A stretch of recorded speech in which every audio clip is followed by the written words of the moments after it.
తాజ్‌మహల్ యొక్క కీర్తి దాని శాశ్వత నిర్మాణ సౌందర్యంపై మాత్రమే ఆధారపడి ఉంటుంది. దీనిలోని గొప్పతనము మరియు సున్నితత్వము అద్భుతంగా సమతుల్యంగా ఉంటాయి. కానీ దాని ప్రేమ సంబంధాలపై కూడా దీనిని 17వ శతాబ్దపు మొఘల్ చక్రవర్తి షాజహాన్ తన అభిమాన భార్యకు స్మారక చిహ్నంగా నిర్మించాడు.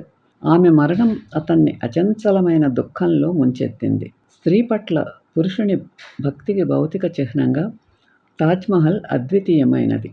ఒక జంట అక్కడికి వెళ్ళినప్పుడు స్త్రీ తన భాగస్వామిని అడగాలి, నేను చనిపోతే మీరు నన్ను ఇంతగా ప్రేమిస్తున్నారా అని.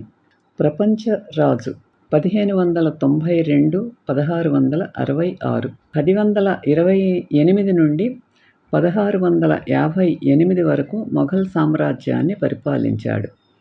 అతను కళలకు ప్రసిద్ధ పోషకుడు, అలాగే గొప్ప నిర్మాణకుడు.